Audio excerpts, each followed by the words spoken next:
Welcome back, everybody, to Ravenstar's Witching Hour here at freedomslips.com. I'm your host, Solaris BlueRaven.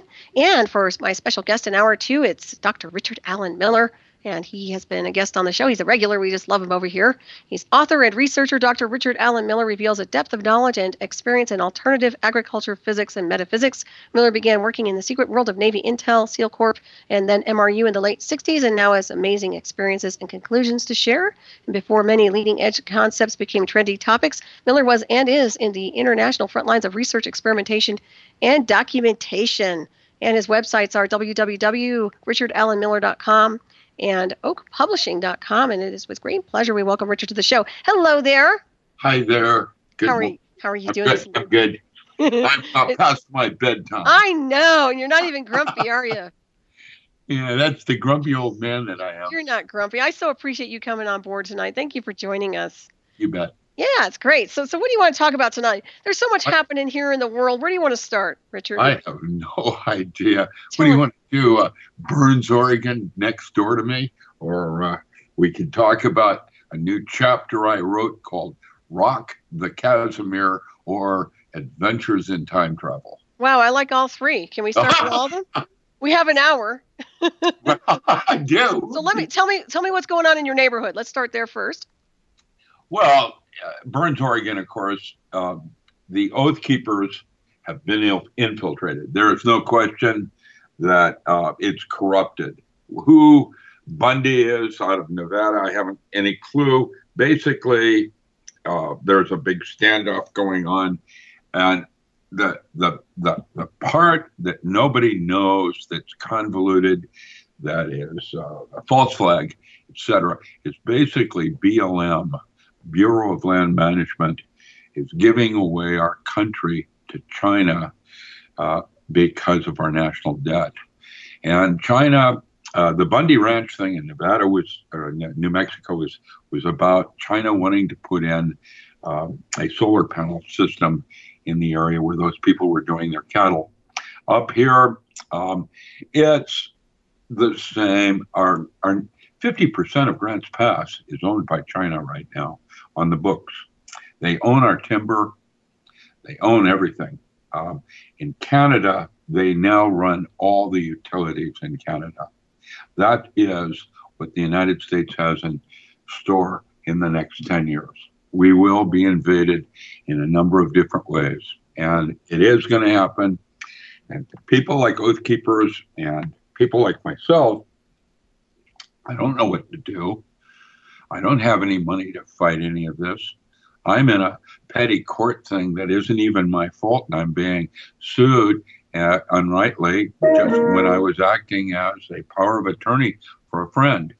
And the courts are so inept in the laws that it's not even about being blind anymore. It's usury. I don't believe any of it.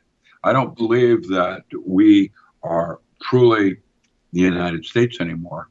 For example, a couple of months ago, Jimmy Carter was interviewed in ARP, and he said in ARP magazine that Washington, D.C. was for sale. When you have transnational corporations that have the largest pharmaceutical house is literally 40 times the cash flow of the gross national product of the United States, how does that work? And 40th down, Johnson & Johnson Wax has a budget that is 4 times the state of Oregon. There's no way that we are free and independent anymore. Our resources are gone. Yeah, go ahead. I was going to say, no, it's awesome to hear you say this because, well, not awesome, but you know what I mean? It's important that we have this information out.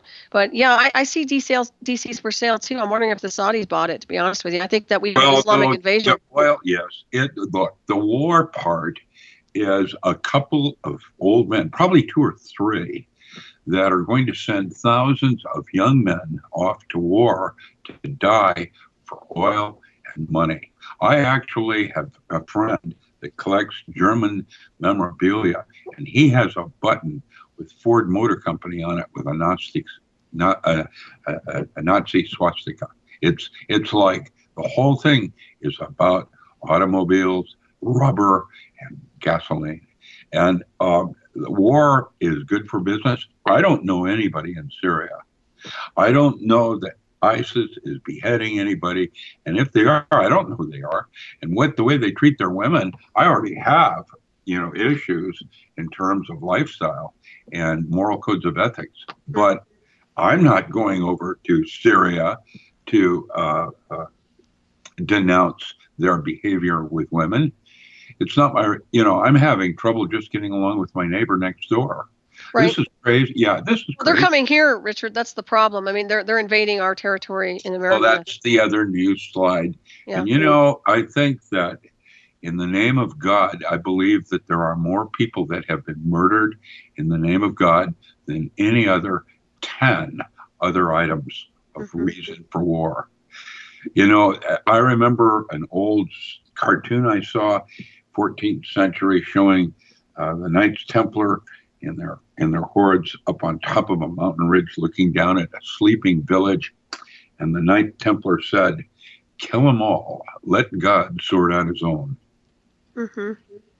It's a mentality that I don't wish to participate in. And so I'm going to offer you direction in that regard. For myself, I call myself a Quaker. And when I'm told to do something that I do not believe in, I quake. And that's the way to behave and to go forward in this whole thing. Work, everybody's different. I remember in the movie Mars Attack, where that crazy kid that's in the military running around this way and that way, and then he's vaporized by an alien, and the alien laughs. That's about the way it is. I see so many veterans that have been destroyed, damaged as human beings when they come back after the horrors from even Iraq. The amount of drugs that are needed to keep them normal now. The whole thing's wrong. Right. And it's across the board. Now, Burns is a small community, and I think that the Indian tribes that were there said to leave it alone, go away. All this is going to do is get more people killed. And I think it's a group of individuals that have now had enough and are trying to draw lines to dare the federal government to come in and do something. In Burns, if they do that, what's going to happen is that the longer they're there, the more other people are going to want to join the bandwagon, which means that they're going to try to force the government into some kind of armed confrontation. And let me tell you, there were like 24 truckloads of armed men that came in today from other parts of the country, patriots rather than oath keepers. And I'm going to say that all of them, meaning well, have still been infiltrated and are manipulated from the inside out. And when you have something like that, now it's like when you're not defending your own property, you're occupying something else. That's not the way I would do it. It's not the way I would do it. I don't have an answer on what's going on in Burns. Right. Stay tuned on all of that. Yeah. But there you have your local snapshot. And how, someone like myself, who I can say this as a Navy SEAL, this is no longer the country I served and protected. I agree. I totally agree with you. It's very sad to see it too. Without a doubt, it's just been snatched from under our noses just about, and it's getting worse by the day. And another thing is, you talk, go ahead. It's the intentionality of what's going on. It's almost like we've been invaded by something. Correct. Well, I'm not even going to talk aliens yet, but crazy, when you realize that the 1% also represent the least desired moral codes of ethics and rules of conduct for human beings. In the old books of magic, the Greater and Lesser Keys of Solomon the King, Grimoire, he described demons as qualities in man that were not desired, like greed, lust, desire, jealousy. These aspects of that make us human were those aspects were what were originally called demons. And so the war for Earth is probably, going on inside each of us on an archetypal level. And we know what the right thing to do is, because somehow there is a sense of self deep inside. When you strip everything else away and the white noise, you do know how you feel about things. Everybody does. And the problem is we now have 2 generations of children without a full family. The schools are inequipped to teach this level of conduct and behavior. And so what you have now is a social gangbanging. I was reading about Chattanooga just a few minutes ago and how the basketball team literally sodomily raped one of their members. Kid had a pool cue that was broken and ruptured his bladder. Jeez. And now they're going to disband the team. I think that the concepts of bullying, it starts with the people in charge, the teachers and the school board, even allowing that kind of a concept to exist. I'm not talking about making it a big voting issue where we're out front saying we're against bullying. Why allow it to even start in the first place? It starts with our school systems and the children. And the problem I'm seeing now is that the children are watching what we do, and that's how they learn how to do it. And what happens when you see a child growing up with a pedophile or a gambler or a drug addict, you think that child's going to do when it gets older. That's where they learn how to do it. And so it's like there's a fiduciary responsibility where the importance of the nuclear family is critical for the development of a child.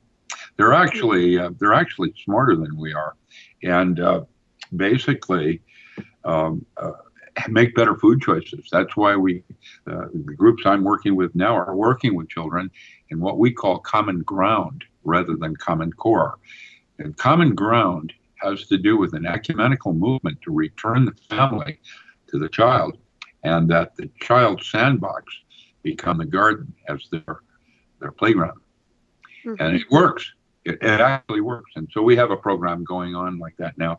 And I've just hooked it up with Uganda. In Uganda, I'm working with this one guy that the little villages have to send their children 2 days a week to work on a farm somewhere else in Uganda so that they have the social dialogue of effort in producing food and water for the tribe.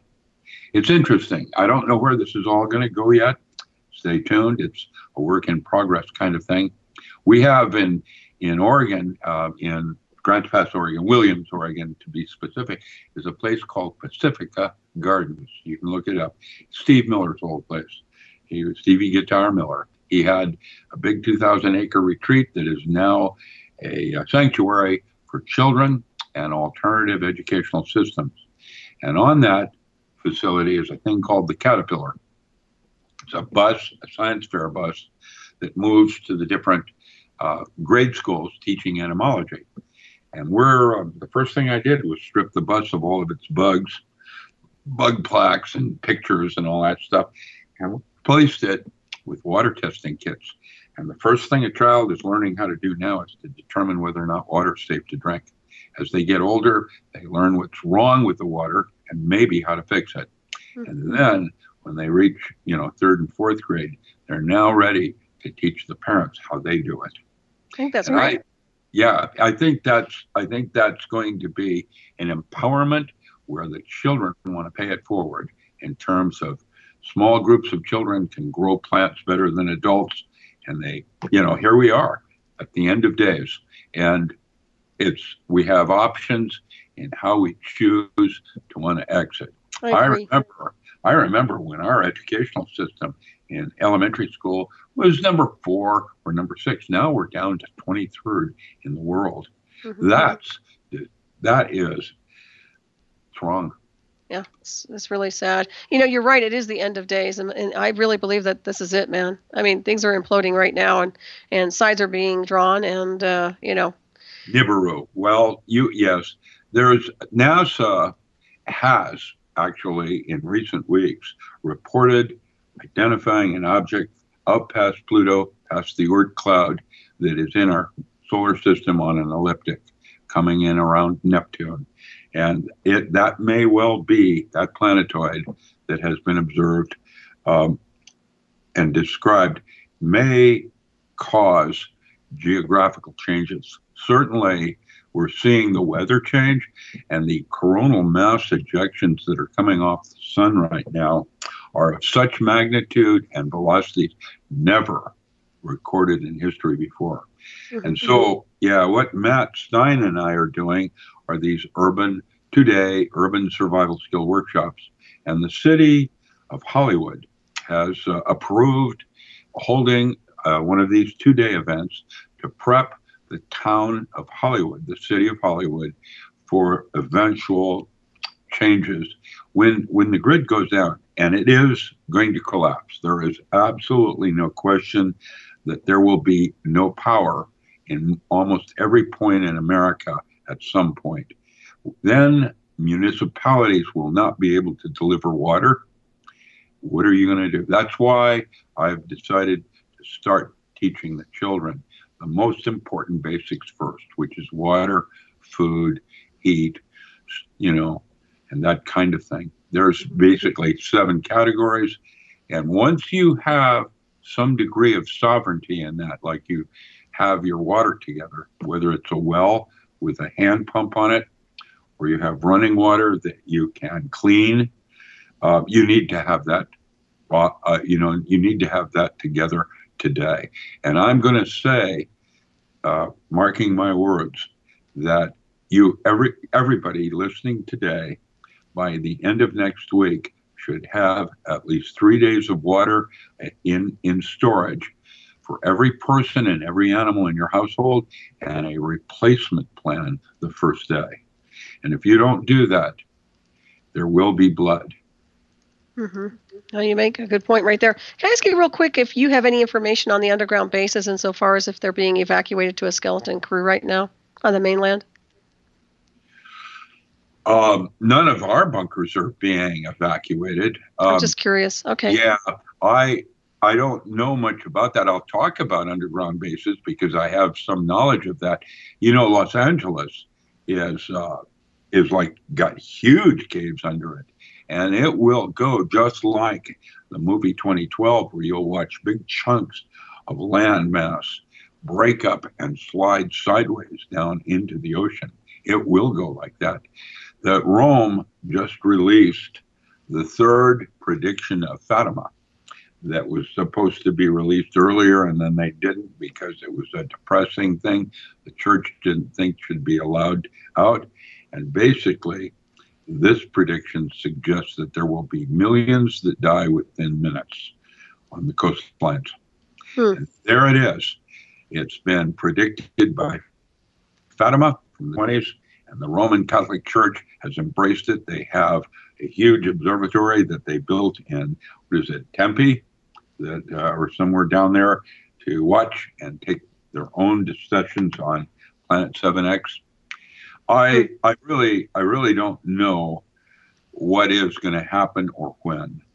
I can tell you that from my physics background that we will have enough unusual events occur this year that everybody will get this year what we're up against now. Mm-hmm. I think by 2025, according to NASA documents, is when the shit hits the fan. I don't think we'll be alive by then. I won't be around by 2025. I actually have another idea of how this may all play, and that's why I'm working with time travel. And so, yes, there are timeline and possibilities of how it can all play. I think there is going to be some serious changes, and I don't know why the science community is so interact with the Avatar program and transhumanism.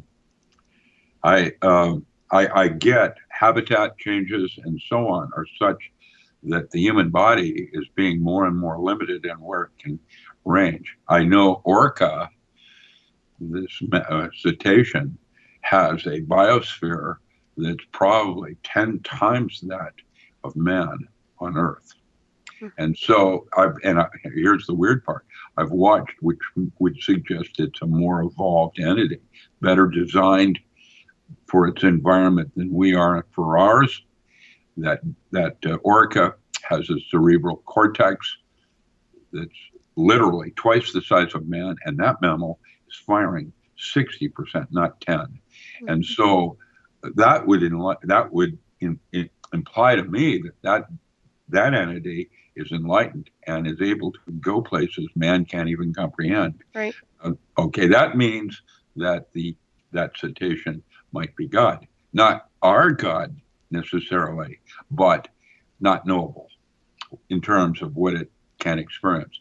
And with our polluting of the oceans with sonar and how we are killing bottlenose dolphin, others, porpoise, I'm to some cases I'm ashamed of mankind. I'm ashamed, and so what I'm going to do is I'm going to speak out about it like I am right now, and try to do it in a manner that offers hope, like my glass being half full instead of half empty kind of thing. And when my half full glass fell over and broke on the ground, my intent is to look over and see that glass is already half fixed. Right. Well, we do manifest a reality, and this one is kind of sucky right now. So I say we step up to a higher frequency. Well, it's, and that's because man has a responsibility for the thoughts he chooses to entertain. Doesn't matter whether it's mind control or you're trying to blame it on real. It doesn't work like that. You have choice. That is exactly what made you God's favorite. And if you don't exhibit and select that correctly, well, then that's why we become extinct. Right. No, that's well said. And of course, don't delegate your power to these other people, these entities that are trying to control, manipulate the collective. Putting energy into your fears. I can tell you that if imagination is reality, then we are actually literally creating our own apocalypse and the aliens we are encountering. That's how it works. Yeah. Well, so what are you dealing with time travel? What you working on with that? Let's go someplace else, Richard. Oh, you like that? Let's just bail. Let's get out of here, man. This place is imploding. So we start with the concept of the structure and memory in water. And we watch a drop that falls onto a big pool of water. And it usually has a reflected ball of water that pops back up off the water. When it hits the water, it bounces back up a little bit and then ripples out again and again. So the drop of water, if it's larger, will create larger waves. And if it's smaller, create smaller waves. I'm using this as a metaphor. So when the drop hits the water, the waves that are going out are called time waves and timelines, if you will, as a metaphor. And they are your future. That is a secondary wave. That is not the primary wave. The primary wave is when the drop of water hits the water and the waves go inward and slap themselves. And when they slap themselves, it creates a very small, thin skin of water, not a drop of water, but a thin skin of water that surrounds the medium it was falling in this case, usually air. And that is called a cavitation bubble. Now, these are the things you see, the little bubbles that go behind a submarine screw. When the screw is going through the water, you see all these little bubbles that are forming behind it. They're actually little bubbles of air that have been surrounded by exclusion zone water, the fourth phase of water. That's where you take a hydrogen peroxide molecule, H2O2, and you add a third hydrogen atom to it. So it's 302, that becomes exclusion zone water. And it's a very special kind of water that you will see in the form of in a wave. And we'll talk about that in a second. What that water has done is trapped air inside it in a topological surface called a torus, where the air inside that bubble is literally turning inside out. And that would suggest a microscale universe of a large black and white hole, or what Roger Penrose more accurately calls torus twistor space. Mm-hmm. And the bubble that bounces back is a secondary capture of, and that is the moment that you did it, it's captured in that ball of water. It's like a little fractal. A memory thing. And when that's correct, you would use fractal mathematics, Mandelbrot Julian May patterns, to describe that relationship of itself to larger and smaller balls of water. That is correct. Now, basically, cavitation in itself is a form of cold fusion now being studied at MIT under Mark LeClaire. Mark LeClaire, others, there's Rustum Roy at Penn State. The woman I quote a lot is May Wen Ho. And Jerry Pollack, just for the record, was the physicist that hired May when I was laid off at Boeing and then started all my military work in anesthesiology at the UW. I knew Jerry back in 1970. And so I'm a broader physicist, if you will. I'm more, polymath. I have other things that I'm doing. And actually, if people are interested in getting into the physics of all of this, the person you want to read is Alex Kavarinen. And he's a Finnish physicist that talked about the consciousness found in an electron. This is, again, May Wen Ho and others that are going beyond neo-Darwinism and what we call epigenetics, the idea that the external environment can also influence your DNA. There is, in all of us, a fourth genome in our blood type that nobody knows where it came from. And candidly, they call it an alien gene. That may well be, from a metaphorical point of view, where the alien is hiding in plain sight. And that means that the war for Earth is going on inside each of us on a collective unconscious level. That's why I don't believe that there's any thought that is original, because even though I might be saying things that other people have never heard before, everything that I'm saying has been said by others. It's like we're the length, girth, and width of the thought of what makes us human over something else. Mm-hmm. So, yeah, I don't have the whole picture on the thing, but I'm now realizing that I'm needing to evolve by taking personal control of my own evolution. And guess what's happening? 35 years ago, I trained Navy SEALs how to control heart rate, pulse, and respiration using biofeedback. Mm-hmm. 40 years later now, I'm learning how to control other music in my body. For example, neurotransmitters in the brain. You there? Where'd you go? Can you hear me? Hang on, everybody. Where'd he go? I don't hear him. Yeah, there it is. Okay. I don't have no idea how my mic went off. When did it? You said neurotransmitters in the brain, and then all of a sudden. Okay, good. What I'm doing is I'm now learning how to control 8 different neurotransmitters in my brain, and I'm playing them like I would my heart rate, pulse, and respiration. And what has happened next is that I have become a time traveler. Let me explain. It's as if, that's a good metaphor, my future is talking to me right now through me to you and literally changing my past. That means that my past is not the past that I experienced. How does that work? Well, When I trained Navy SEALs, they didn't even exist. They weren't super soldiers. They were simply a hodgepodge of plebes and others that we garnered to teach them how to do certain things that made them paranormal. For example, the ability to control breath allowed their martial arts to become paranormal because they could experience their martial arts like Tai Chi when they were doing full Hangao. So when I was training SEALs at that time in 1971, it was called SEAL Corporation out of Amherst. And as far as I could remember, at that time I was doing it, I didn't even think about the seal part other than it was the seal to a bottle, like a canning jar. And I was still training these troops. Navy SEALs didn't exist. There were dive buddies, and we had other individuals. There were spooks like astronauts and others that we trained. But at that time, it was called SEAL Corporation.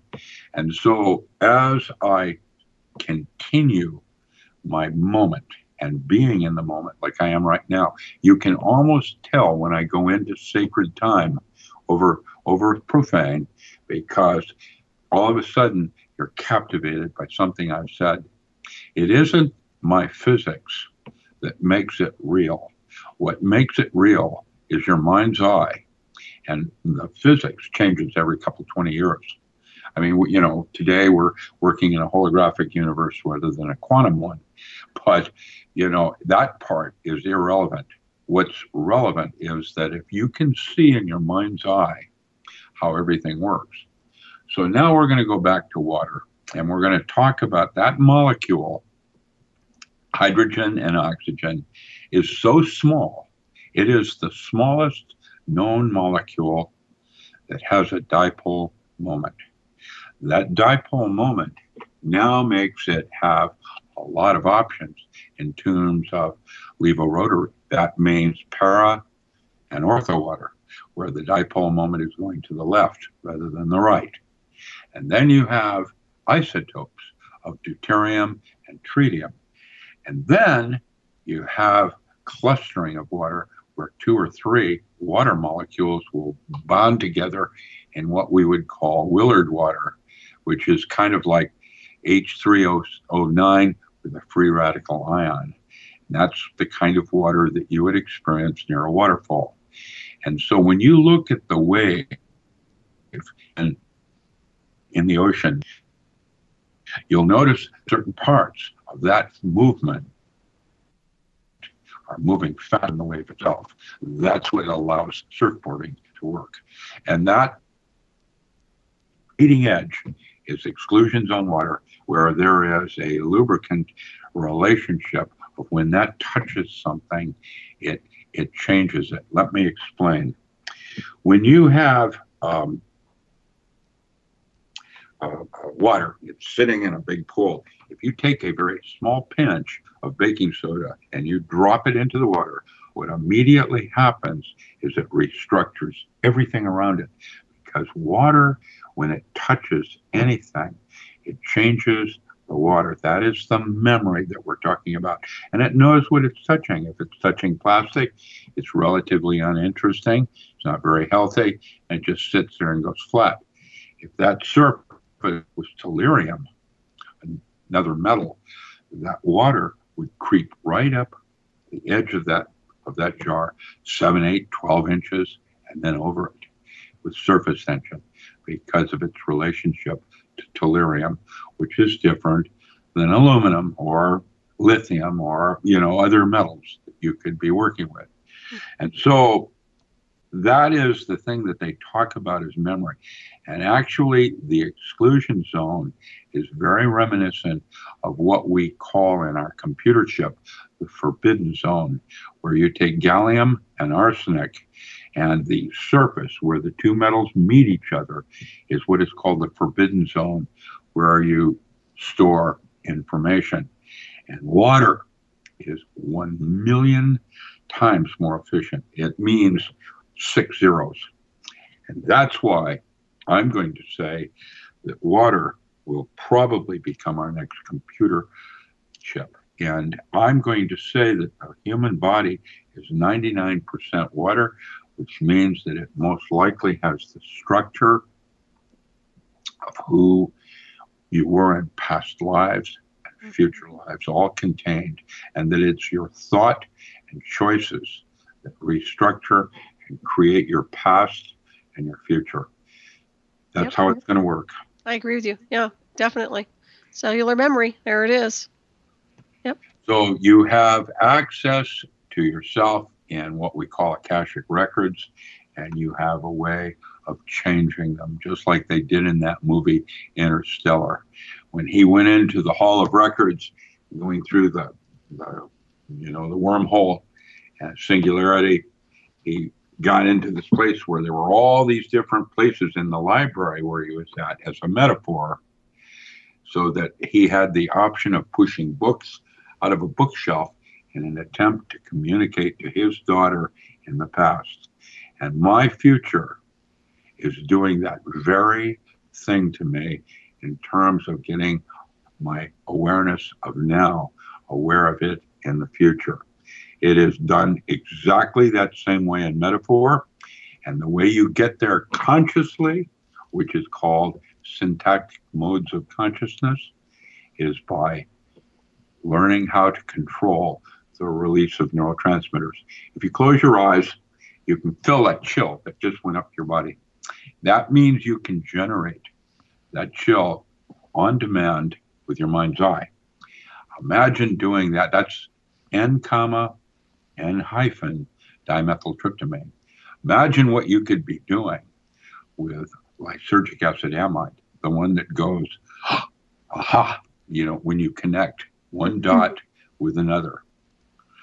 And the fact that your brain is a four-dimensional hologram of five space suggests that not only is connecting the dots arbitrary, that solution means it's also possible to change the movie. And that's where I'm going. Right. I agree with you on that one.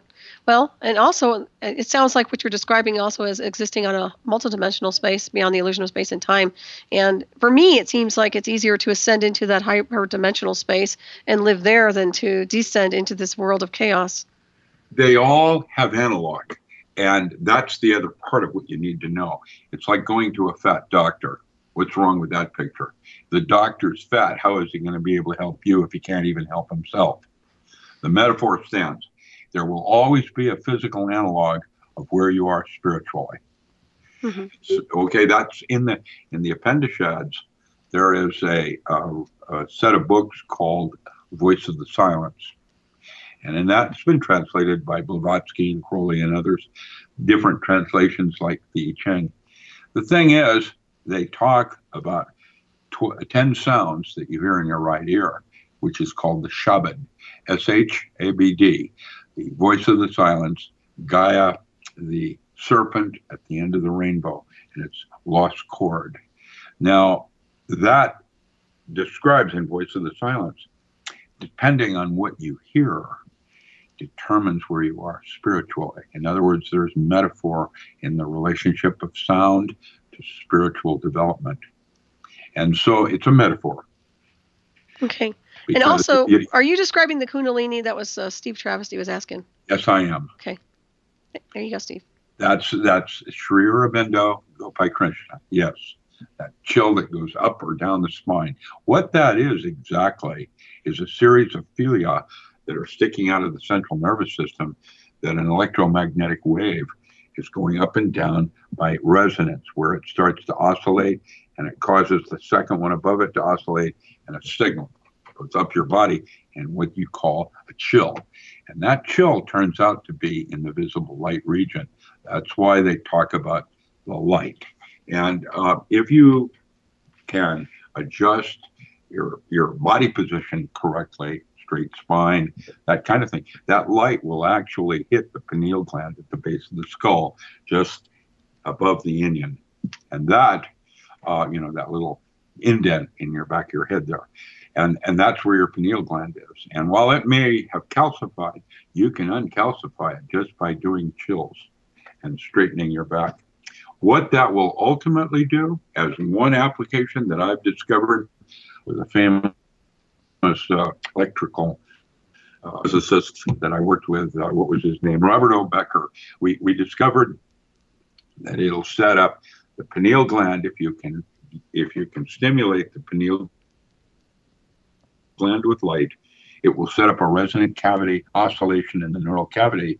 And now, if you have the right nutrients in your body, most don't, you now can generate true nerve tissue rather than glial cell. And we did that in a laboratory at the UW where we actually regenerated nerve tissue. That would suggest that, again, like time, aging is a reversible process that has to do with our sense of self and time. Mm-hmm. Again, evolution of consciousness. That's, where each of us going to at some point have to get off the couch and do the work. There's no way out of it. That's and right. The bad news is, as I'm supposedly a little more enlightened, I can't get out of here until you do your work, because that's part of the group, part of what I'm participating in. In other words, all of us have something to do here, and none of us get out of here until we all do it. Yeah, it'll be an interesting ride. That's a metaphor again. Well, that's why I'm talking about it. No, I think it's good that you do. Bored, and I'd like to see you guys get your shit together. Well, my shit's together. Excuse my French. But I will tell you though, it's there's a very small percentage of people that have it together, and there's a lot of chaos in motion. It's a process, and actually, truthfully, you never really get together. Simon says you can go halfway to the door. I don't believe in the goal is not the door; it's the journey. That's true too. You'll never get there with that. Simon says you'll just constantly get closer and closer. But it's important to realize that it isn't where you're trying to go; it's the journey. And once you get that picture, now you step outside space and time. And that's when something becomes sacred time over profane, where you're, what the American Indian used to say, speaking from the heart. Mm-hmm. Yeah, that's well said. Well, it's also frequency oriented too. Once you raise that frequency up, you can alter and phase shift into multidimensional spaces in consciousness where, like I said, if we were to ascend on that higher frequencies, none of this chaos would be here. It wouldn't exist. Is that higher frequency when I take my fingernails and I rake them down a skateboard?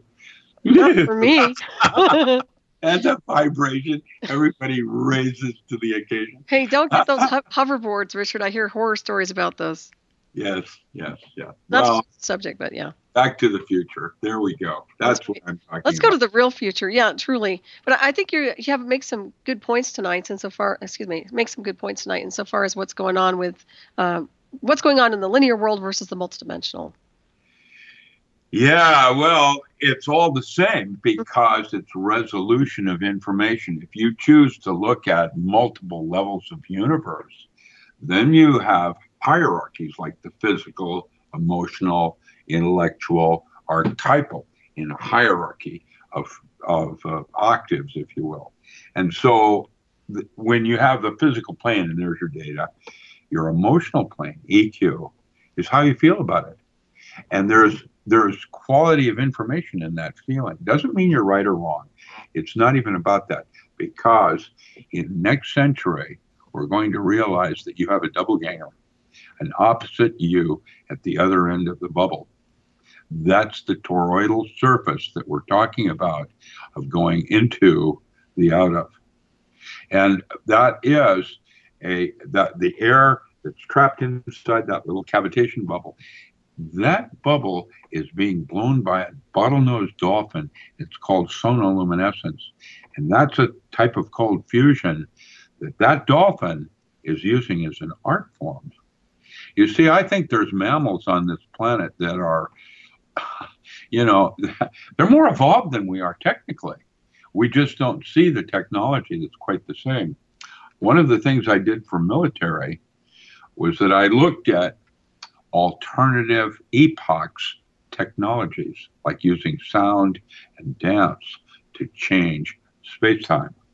Ghost dance and the idea of the whirling dervish have been well demonstrated by famous dancers like Gabriel Roth. And when you go back and look at the history of where Gabriel Roth keyed off of Kate Bush and Kate Bush keyed off Kenneth Anger and the Magic Lantern series, where the movement actually changes space-time, just like sound did. We have evidences of technologies that built the pyramid and other artifacts that we have no way of being able to do. And now we're discovering civilizations in other parts of the world, like Mexico, that are more extensive than New York City. These epochs seemingly rotate every 3,600 years, suggesting a reboot like Nibiru.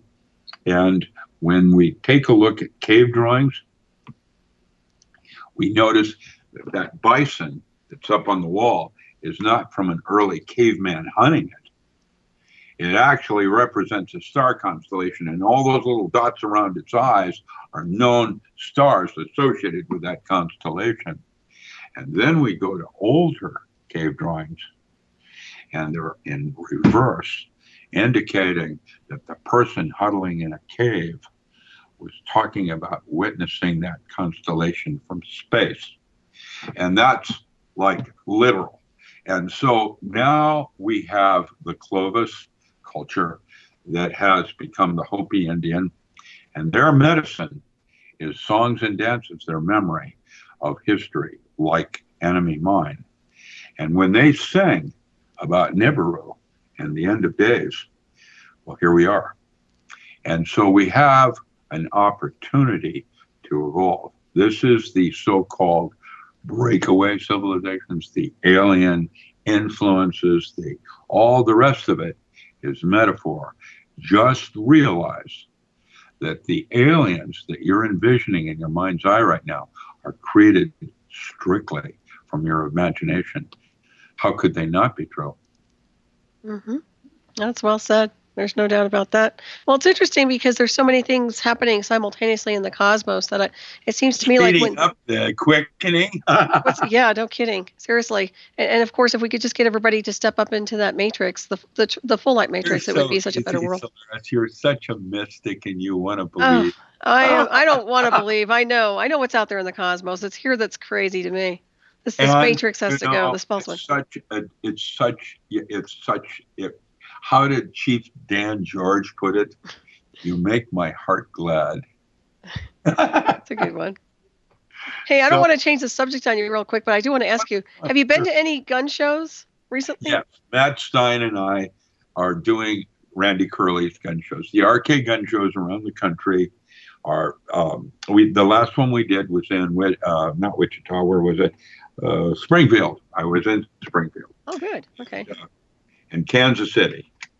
And I saw 3D printers printing AK-47. That was very popular. Wow. Yeah. It's pretty right cool. There, you can buy it. You can make all the guns you want in the world. Listen, they have 3D printers now that are printing 30-foot geodesic domes in 24 hours, 1 foot thick in cement. It'll do a 30-foot geodesic dome 24 hours. Yeah, you were mentioning that. That sounds really nice. I like that. Well, it means that we now have a possible secondary get out of jail card when we need to print up a bunch of woofer shacks to, ward off the day after tomorrow. I'm going to tell you that the day after tomorrow is going to happen. It is going to happen. We are going to have a superstorm. We're already starting to see its ugly effects across with the Gulf Stream currents now actually in terrible disarray. The Gulf Stream doesn't even exist anymore. And I think it was last week, the Arctic was 60 degrees above freezing. And Greenland is pouring off such quantities of glacial ice right now that the desalination of the ocean is an absolute fact, and we must have a giant freeze. And that means in the northern regions where most of the United States is going to need, for at least a 2-week period, probably 10 feet of earth between you and the surface, and nothing survives. 10 feet. That means your microorganisms and your seed have to be brought up out of the ground. Mm-hmm. Well, it sounds like people should just have a great life and party because we have some dark times ahead, right? Prince. Yeah. Yeah. Party like it's 1999. Yeah. Well, yeah, that's a good direction. I'm telling you. No, I'm just kidding. Yes, I know you are. Facetious, but seriously, it seems so grim sometimes, Richard. I swear.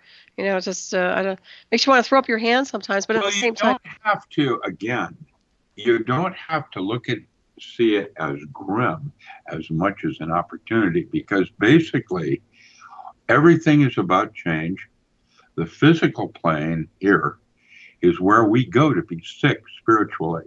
And what you're going to discover, what I discovered is, I am a time traveler. We are all time travelers, and we've lost memory. We're here. That what you experience as reality is your fever. That's a metaphor. That's accurate. That's a good one. It is. And there is, I've talked about it in multiple shows, about the movie, what is it called? Astral City. It's in Portuguese. You can get it on Hulu. It's worth watching, where this doctor is watching himself die on an operating table. And at the moment of his death, what happens next? It's generic. It's not about a religious belief, because I'm doing an ecumenical on that here locally right now, on what each of the different religions believe happens at the moment of death. Mm-hmm. It's interesting.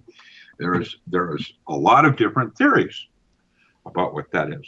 And I'm going to suggest that you are actually from the future, and that you have somehow come here to try to get well. This is like where you go to be ill. Mm-hmm. And spiritually. And that once you start to integrate, then there's something else miraculously happens. If you can start to listen to the different sounds in your body with these different neurotransmitters released, and then begin to direct them mindfully with your mind's eye, that is the literal next step in evolution. And your levels of consciousness, it's joy. It's even above bliss. It's a joy. We talk about love. Love is a very basic, lower form of feeling, having to do with, usually associated with heart. And above love is where most yogis and holy men exist, in bliss states. That's Persinger's work and the meditative mind. And above the different levels of bliss or cosmic consciousness lies what the Quaker called joy. When you are doing what you're supposed to be doing at that moment, you fall into a place of sacred time, where time is no longer measured in the same units that you would store memory. Mm-hmm. That's basically what time is. It is a duration of consciousness, and the way you group quantify it. And that is the size of the drop that changes the timeline mm-hmm. of the future. And that's how it's a metaphor. Very nice. Well said there. And you know what? We're almost out of time here. I can't believe it, Richard. This night has gone by so quickly. But that's what happens. Time and the illusion of goes quickly. Well, that's because you're having fun. That's right. Partying. Look, Solaris, you're cool. Well, it's always a pleasure to have you on, I must say. And let everybody know how to get in touch with you and also where to get your books. Starving artist. Yes, let's mention that I am a starving artist. You can find my books at richardallenmiller.com, ALAN, or you can go to oak-publishing.com. Either will take you there. I have a new website called DocRam, DocRam.com, which is my Facebook blog. And while Facebook is a bunch of Nazis trying to control the universe, I'm using that as one of the forums to communicate. Your banner is up there. It's already had 1,000 people look at it before cool. we came on this morning. So nice job too, by the way. What's that? The banner looks nice. Well, that's Helen Downs out of Australia. She's great. I love Helen. Yeah, she was on my show before. She has a new book out called Handful of Seeds. I wrote the forward to, and I know. Yeah, so you can find out about her book as well. I write in a number of areas. I just today did the table of contents for the next 4 volumes of the Encyclopedia of Alternative Agriculture. I just finished it today. It's off to press.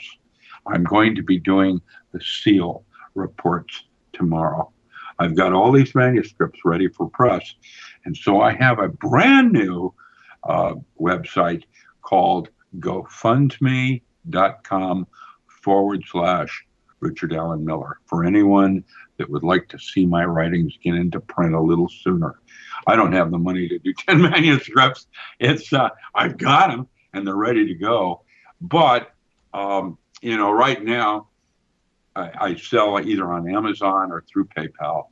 And now I'm going to try to do Ingram's because Matt Stein and I are doing a 2-day urban survival skill workshop in Hollywood, sponsored by the city of Hollywood. They're going to hold it in the Hollywood Forever Cemetery. That sounds interesting. Yeah, it's 2 days in the end of March. Carrie Cassidy is going to be there, a number of others doing podcasts and interviews with people and why they would want to take such a course as this. In other words, the story isn't going to be about Matt and May. It's going to be why you came. Very interesting indeed. Well, I must say, Richard, it's been a pleasure to have you on tonight. And of course, I want to thank you for joining us. And also, I want to thank everybody for tuning in tonight. And please stay tuned for Shiny Side Out with David Dunger and Mecky coming up next to sail you on into the night from down under, as they always do. And I think we have like a minute here, Richard. Is there anything else you want to leave the listeners with? Well, yes. Teach your children well. Start with the children. They are possibly, in my opinion, the single most important resource we have. They are your mini. They are the ones that are going to go out. All right. Well, very well said. And thank you, Richard, so much. Everybody have a great week. And thanks again, Richard, for tuning in. Thanks, everybody. Bye-bye.